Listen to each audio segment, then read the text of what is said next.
Hi everybody, it's a welcome from my channel OTips, and today we will be discussing about how to add stock to Shopify store. So let's just assume that you ran out of your stock and you need to restock it.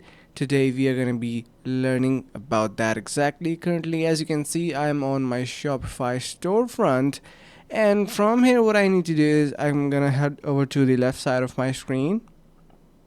Here, as you can see, I have my products section, and currently my Diablo X1 gaming chair is out of stock. So to restock it, all I need to do is simply head over to my properties for this particular product.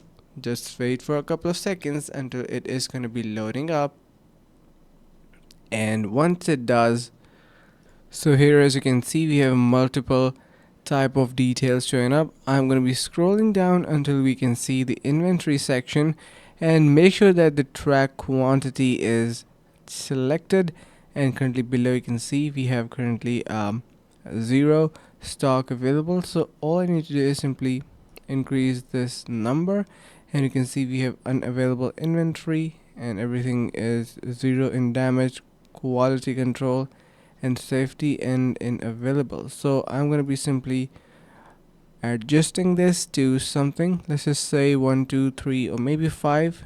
Click on save, and once you do, if I go back, you will be able to see that if I refresh this particular page, we have 5 in stock. So it is also marked in red, which means that it is near to get out or maybe out of stock. So yeah, that's how you can easily add to stock on Shopify store.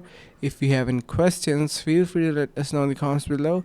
I will be more than happy to assist you. Thank you so much for watching. Make sure to subscribe to our channel, and to get first month on Shopify, just $1, you can click the link in the description below, and also you can get 3 days completely for free. Thank you so much for watching. See you in the next video.